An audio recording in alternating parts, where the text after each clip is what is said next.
Hello and welcome to the How to Live in Denmark podcast. I'm Kay Zander-Mellish. Unlike the Norwegians and the Swedes and some Germans, the Danes don't show their cultural pride by dressing up in 19th century folk costumes. As a matter of fact, the first time I ever saw a Danish version was at a Danish culture festival in California. Instead, Danes express their cultural pride through food. When visiting Denmark, you'll be offered Danish cuisine, and expressing enthusiasm for it will go a long way towards generating harmony with your Danish friends. The good news is Danish cuisine has something for everyone. If you're a carnivore, don't miss the Danish pork dishes, particularly flæskesteg.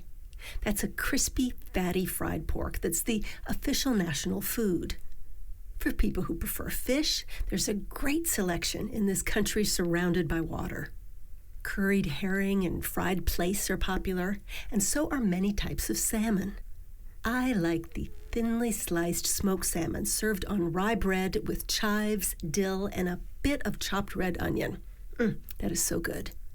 Vegans can enjoy a great selection of root vegetables, wonderful fresh Danish berries, or the sweet elderflower juice that is sometimes blended with vodka or champagne.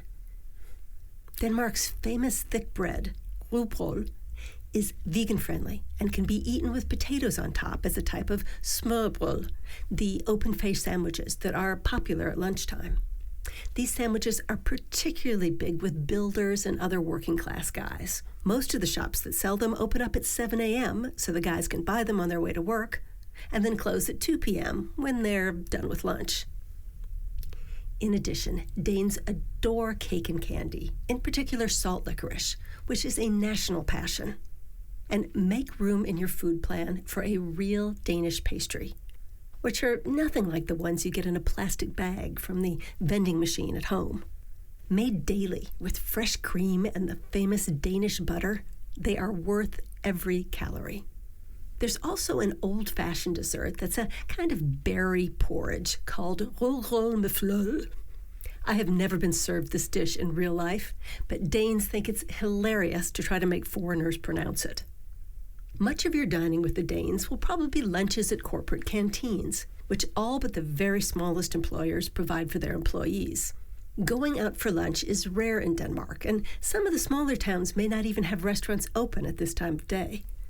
A weekday breakfast at a restaurant is very unusual, although weekend brunch is popular in the big cities. At any time of day, your restaurant experience in Denmark will be different than in many parts of the world, because Denmark has no cheap labor. Restaurant employees are highly paid, and there are fewer of them than you'll see in many other parts in the world. In many cafes, you will order at the bar, pay in advance, and then pick up your own food when it's ready. Higher-end restaurants do have servers, but they're not particularly attentive, which is how the Danes like it. They don't like to be pestered. Most restaurant kitchens close at 9 p.m., and unless the place is also a bar, you're usually expected to be out the door by 10 p.m. You do not have to tip, although you can always slightly round up. Maybe pay 200 crowns for a bill that's 185 crowns. In Asia or the US or Southern Europe, dining out is often part of a longer evening.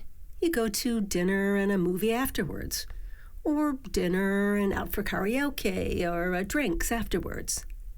But in Denmark, the dinner is the evening.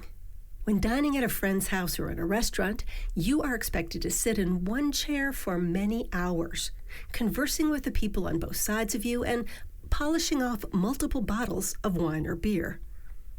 When I first arrived in Denmark, I unintentionally offended many people by leaving too early. I was thinking from the American point of view. I didn't want to stay too long and make myself a nuisance. But that's not how the Danes think.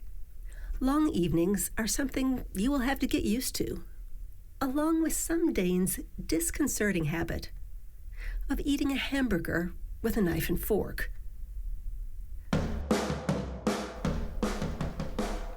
And that's the How to Live in Denmark podcast for this week.